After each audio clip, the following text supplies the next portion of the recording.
lebih memaknai, betul-betul memahami ayat Al-Quran dari berbagai sisi. Ini nggak kurang ke sini, kurang dalam, bisa lepas.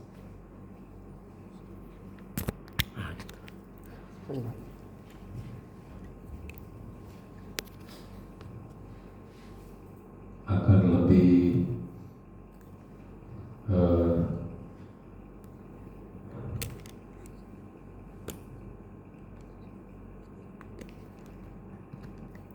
lebih enak lagi kalau nanti ada konsumsi ya PRT, nggak apa-apa dibagi jadwal, sebab insya Allah tidak akan tiap hari,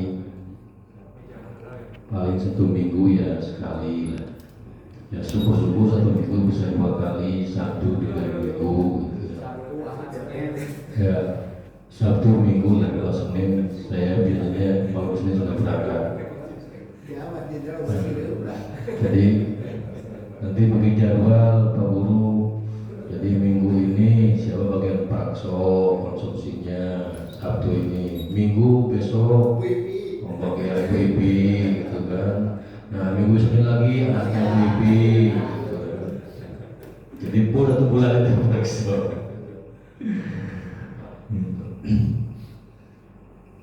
Ya, itu yang panjang itu baru sakio ini, sakio atau sakio panjang dari we memakai rapi ya. Ya.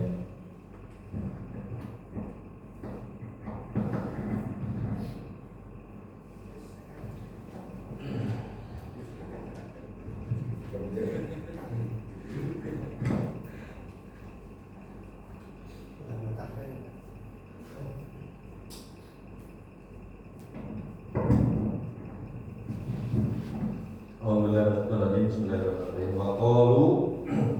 Waqalu dan mereka kaum Yahudi mereka berkata, qulubuna, hati kami, kata mereka. Kata Yahudi dari golongan Bani Israil itu. Gulf itu artinya tertutup. Hati kami itu sudah tertutup. Jadi tidak bisa lagi menerima peringatan dakwah Rasulullah karena hati mereka tertutup. Nah, pernyataan mereka itu disangkal oleh Allah, kata Allah, tetapi bukan, sebenarnya itu adalah la'anahum, mereka itu dilaknat. Siapa yang melaknat mereka? Allah. Bikuprihim, karena kekufuran mereka, tidak mau menerima dakwahnya Rasulullah SAW. Faqalilan, maka sedikit sekali di antara golongan mereka itu mayu'minun, yang beriman. Kalau mau dihafalkan, silakan dihafalkan. Harus dihafalkan enggak? Harus dihafalkan. Sudah gue atau yang disapa sebagai top DKI. Cukup amin.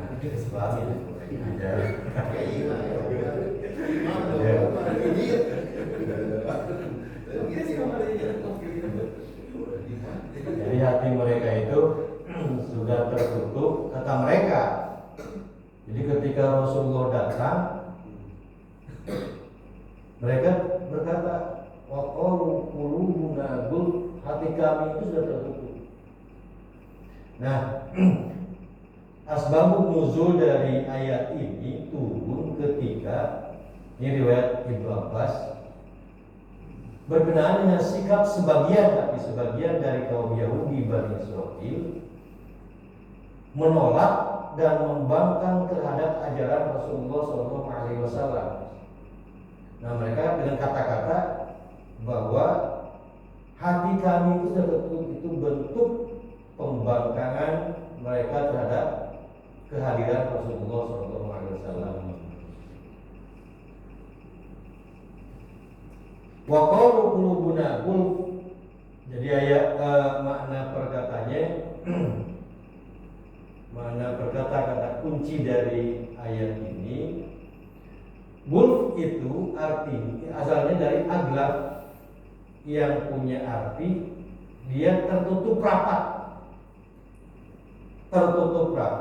sehingga tidak ada sedikit pun yang bisa masuk. Itu aglaf.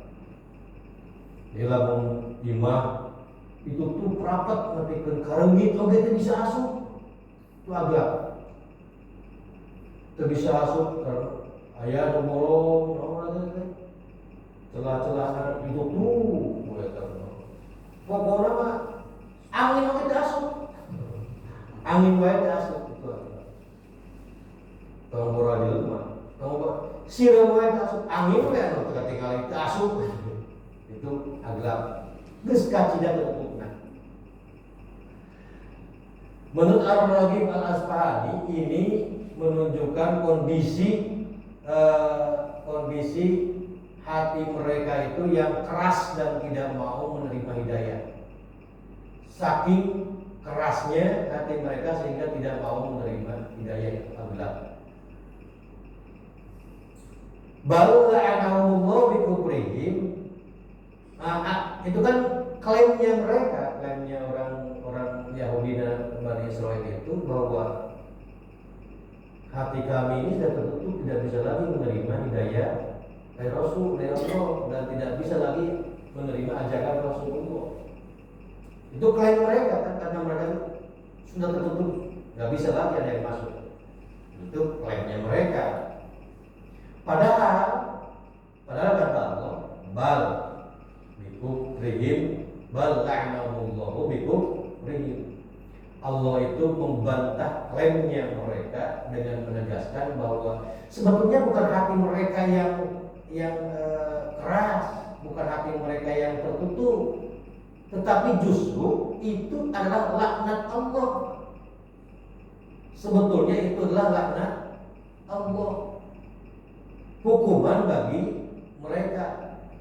Jadi bukan hanya pengakuan mereka, bukan klaim mereka, tetapi itu mah sebetulnya itu adalah hukuman Allah. Nah kalau nanti kita bahas tentang ini baru makna perkataannya ya. Faqalilan ma yu'minun, maka sedikit sekali di antara mereka itu sedikit sekali yang beriman. Tetapi meskipun mayoritas mereka itu tidak beriman, tetap saja ada yang beriman. Mayoritas mereka itu tidak beriman, tapi tetap saja ada yang beriman. Nah, contoh kecil lah, itu kan. Jadi maknai ayat Al-Quran itu bukan hanya sekedar ini sejarah dulu. Terus kalau di zaman sekarang bisa diterapkan nggak ya makna ini? Nah, Al-Quran itu kan tidak pernah usang. Istilah pernah usang. Itu zaman dulu sejarah seperti itu. Terus di zaman sekarang seperti apa? Kalau seandainya contoh kecil gitu, saya yakin bahwa sholat subuh berjamaah itu atau sholat fardu berjamaah semuanya yakin bahwa ada faedah yang besar. Ya, itu sudah dipahami oleh kita semua. Tetapi faqalilan ma yu'minun, saldi kan datang atau apa makhluk. Qalilan tidak bisa memaksakan sebuah perintah. Nah, kata Imam At-Tabari menafsirkan bahwa ucapan hati kami tertutup itu qulubuna gulf adalah kata Imam At-Tabari dalam tafsirnya itu merupakan alasan palsu. Jadi alasan tidak mau mengikuti Rasulullah itu ya tahu kan sampai itu qulubuna gulf, hati kami itu sudah tertutup. Padahal itu kata Imam At-Tabari itu adalah alasan palsu yang dijadikan tameng oleh mereka untuk menutupi kesombongan mereka. Sebenarnya penolakan mereka itu karena dengki saja, dengki kehadiran Rasulullah, kemudian fanatisme mereka terhadap keyakinan yang lama,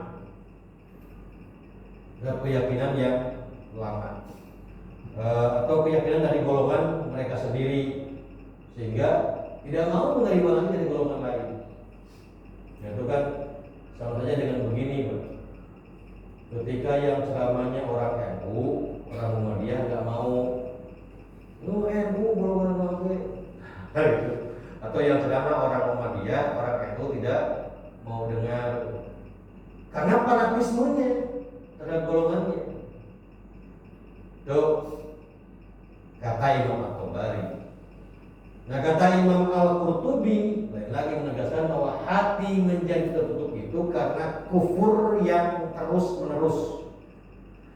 Jadi kesalahan yang terus menerus itu menjadikan hatinya menjadi gelap, menjadi tertutup. Kalau kufurnya terus menerus, sehingga Allah menutup pintu hidayah dan tidak bisa masuk lagi hidayah.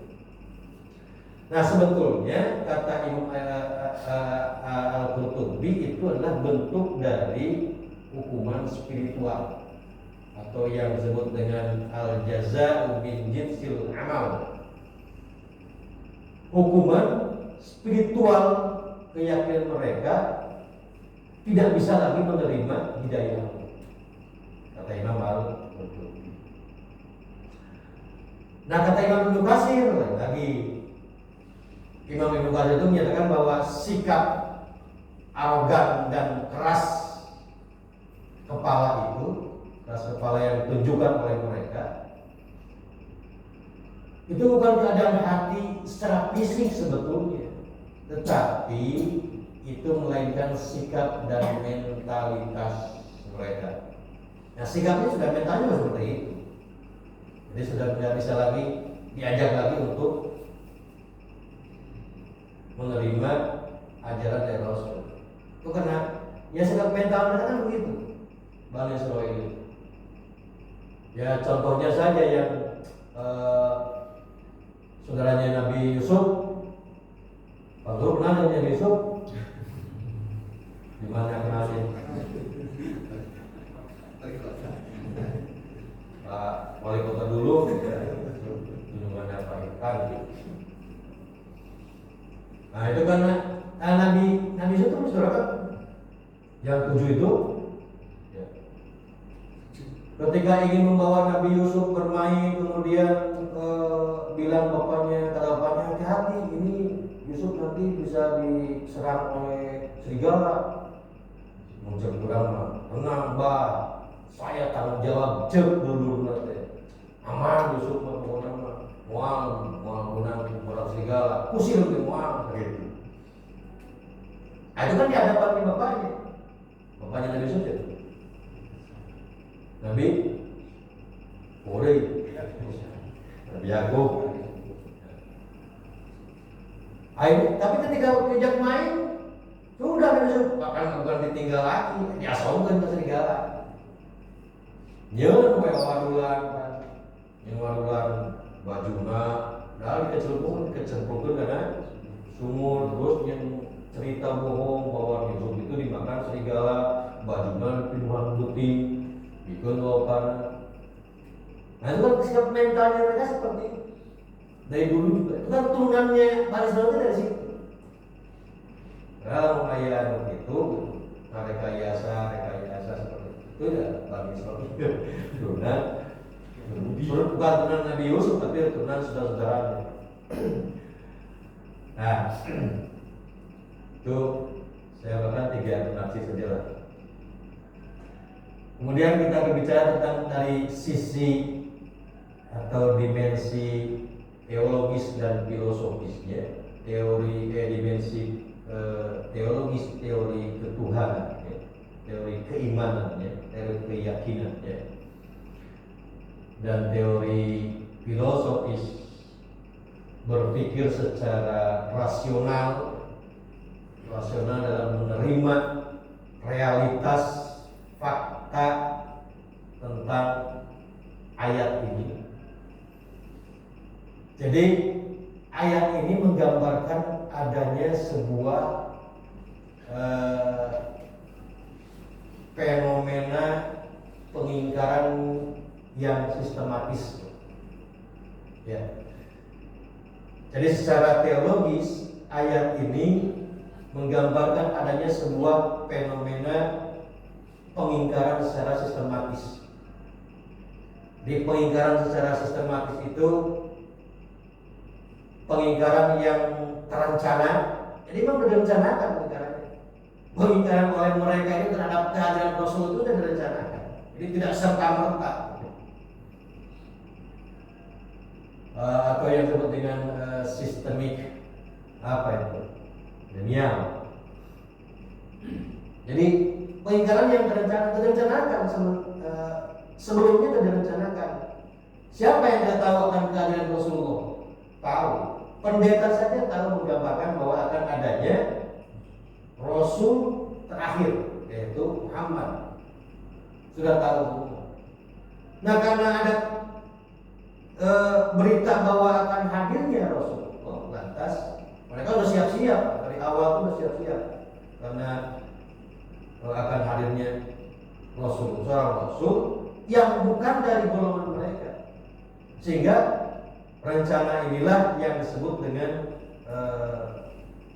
fenomena pengingkaran yang sistematis. Ini bukan direncanakan saja, berulang terus, semuanya berulang. Jadi bukan sekali 2 kali. Yang kedua konsisten. Tuh, mereka mau berbuat seperti itu konsisten. Ingkar teh konsisten. Orang konsisten teh kebaikannya. Kalau konsistensi Pak ikuti mereka. Kalau konsistennya hebatnya mereka itu mereka konsisten, tetapi konsistennya dalam pengingkaran. Nah, itu yang disebut dengan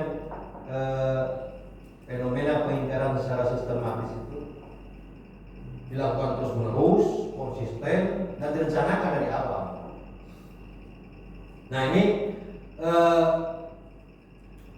itu semua karena berakar dari kesombongan secara epistemologis.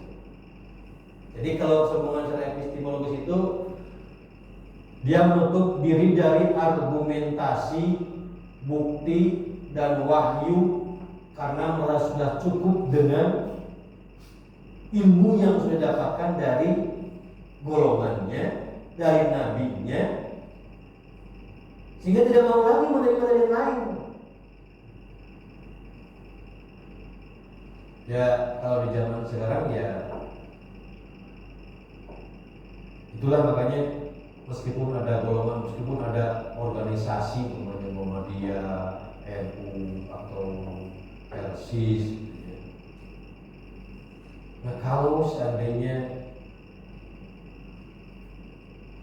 dia fanatik terhadap ilmu golongan yang lain, NU fanatik terhadap golongan Muhammadiyah fanatik terhadap NU fanatik terhadap NU-nya, Muhammadiyah fanatik Muhammadiyahnya, tidak mau lagi menerima lagi ilmu dari yang lain, dari golongan yang lain, maka itulah yang disebut dengan kesombongan epistemologis.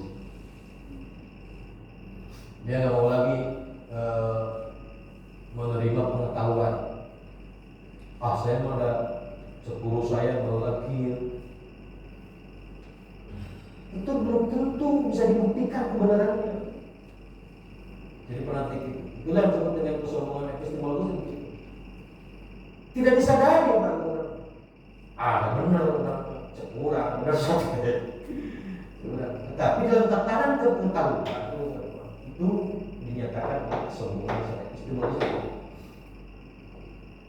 Nah, dari dimensi filsafat ilmu, bahwa hal yang seperti itu dia tidak mau lagi menerima pengetahuan dari yang lain karena merasa cukup dengan ilmu yang sudah didapatkannya.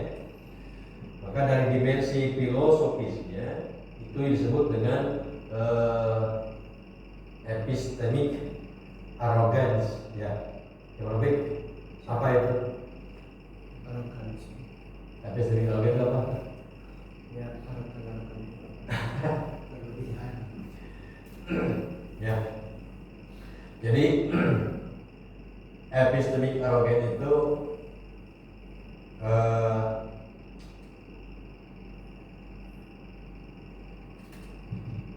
merasa bahwa dirinya sudah lebih pandai dari yang lain sehingga tidak perlu lagi. Itu karena kesombongannya seperti itu. Karena kesombongannya seperti itu. Tidak lagi mau menerima ilmu dari yang lain sehingga ia berkeyakinan bahwa karena kesombongannya itu, karena arogannya sehingga sulit sekali untuk menerima ilmu dari luar. Yang kedua, dari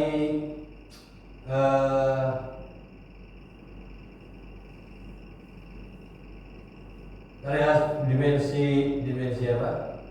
Dimensi filosofisnya itu ada yang disebut dengan willful ignorance. Itu pilihan untuk dia tetap bodoh. Sebetulnya pengetahuan yang ia miliki itu membuktikan karena kebodohannya. Membuktikan karena kebodohannya. Yang kita pahami itu kan Allah itu ngasih ilmu itu luas ya. Allah itu ngasih ilmu luas. Dan itu sudah dipahami, sudah dimaklumi oleh semuanya. Tetapi karena sifat arogannya, sifat pengetahuan yang merasa benar sendiri, sehingga itu membuktikan bahwa pengetahuan itu sedikit. Ya tidak banyak. Kalau sedikit ya seperti itu, Pak. Jadi merasa dirinya itu paling superior, paling benar. Itu karena pengetahuan yang sedikit. Itu dari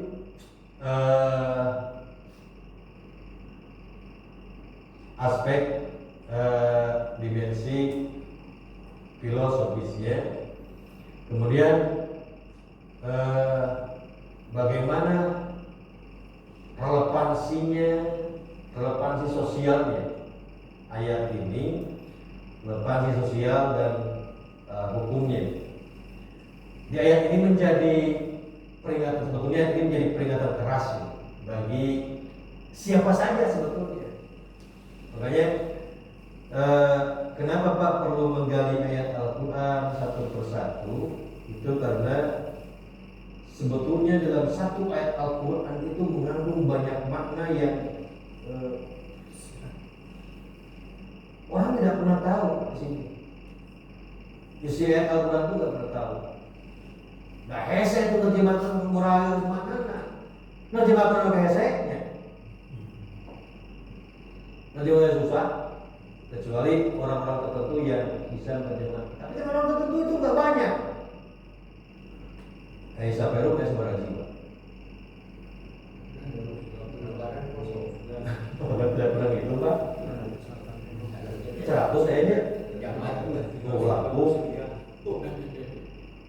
yang bisa memaknai artinya mengumpul Pak, artinya ayat Al-Quran. Paling baru pikul, terus 100 nih. Terus 100 ya kan biji, dia itu sampai Pak. Lalu sama tasik, seberapa juta sih tasik? Ya sebetulnya, balik sama Al-Quran. Ya. Jadi ayat ini sebenarnya merupakan peringatan keras bagi siapa yang mengklaim kebenaran secara eksklusif. Ayat kebenaran eksklusif itu mana? Kebenaran secara eksklusif itu bukan. Jadi asa aing pembenar gitu lah. Asa urang Bang bener nah. Itu kebenaran eksklusif itu. Nah, karena merasa bahwa dia sudah pang benar, nah, kerma itu sulit untuk diajak diskusi, sulit diajak dialog, sulit diajak tabayun, sulit diajak pembuktian. Mungkin Paropik, mau sih Paropik teh terkunut, mau kemana? Mau sih terkunut sebutnya, kan mau urang, balik kapal dan kapal dari mana? Tapi dalam cek guru nama, terkunut Pak. Kamu kunut, main terbinat. Nah, kapal dari mana? Nah, itulah yang disebut dengan kebenaran eksklusif itu begitu. Jadi nggak rasa asa aing benar, padahal sekali lagi bahwa ilmu itu luas. Itu dari. Nah, dalam konteks sosial ini, ayat ini mengajarkan agar sebetulnya hati kita itu tetap terbuka menerima kebenaran meskipun kebenaran itu datangnya dari luar kelompok kita. Umpamanya kan tadi contohnya Abah itu seorang NU, orang NU. Nah, bukalah hati ini untuk menerima kebenaran pengetahuan dari orang Muhammadiyah, orang Persib. Nah, ini seterusnya begitu Pak. Ayat ini mengajarkan bukalah hati ini untuk menerima kebenaran itu dari kelompok lain. Dari kelompok lain. Jangan merasa bahwa dirinya paling benar atau itu yang disebut dengan kebenaran secara eksklusif tadi. Nah, dalam hukum Islam sebetulnya ayat ini bisa dijadikan dasar pentingnya ijtihad secara terbuka. Jadi ijtihadnya terbuka, mulai ijtihad sesorangan. Jadi kan dalam diskusi ya, terbuka dalam diskusi. Jadi dia mau menerima, bukalah hati untuk menerima pembaruan hukum. Jadi kalau selama ini bahwa ilmunya itu hanya sedikit, ketika datang lagi ilmu baru dari orang yang baru, tetapi pembaruan hukumnya ternyata lebih relevan dengan zaman sekarang, maka jangan menolak ilmu selama itu bisa dibuktikan kebenarannya dan dibuktikan dengan dalil. Jadi yang sulit sekali kita itu menerima kebenaran ilmu dari yang lain, sementara dirinya tetap kukuh dengan kebenaran eksklusifnya. Itu yang harus dihindari. Dan itu adalah penyakit sosialnya seperti itu. Penyakit sosialnya dia tidak bisa, artinya dia tidak bisa bergaul dengan pengetahuan yang lain. Terakhir, hikmah dari ayat ini adalah satu, kesombongan itu bisa menutup pintu hidayah. Takabur bisa menutup pintu hidayah. Siapapun yang sombong itu tidak akan mampu menerima hidayah. Sulit menerima hidayah kalau orang yang sombong. Yang kedua, kekufuran itu akan berakibat laknat dan kerasnya. Jadi sebetulnya kalau kita kufur itu, maka yang pertama kali muncul itu adalah laknat Allah dulu, Pak. Hukuman Allah dulu. Nah, hukuman Allah itu bentuknya adalah keras hatinya mereka. Itu bentuk hukuman Allah.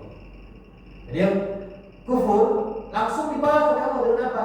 Dengan laknat Allah, hukuman Allah. Nah, hukuman Allahnya itu berbentuk kerasnya hati atau ditutupnya hati oleh Allah. Jadi kalau ada orang yang ngaku, saya mah tidak bisa menerima ceramah di politik, saya mah bukan ilmunya ke situ. Itu sebetulnya hukuman Allah, tapi tidak disadari. Yang ketiga, kebenaran itu harus diterima tanpa memandang siapa yang membawanya, selama itu benar. Terutama pengetahuan keilmuan sekarang itu kan ilmuwan itu berkembang, tidak stagnan, kecil, ilmu itu terus berkembang.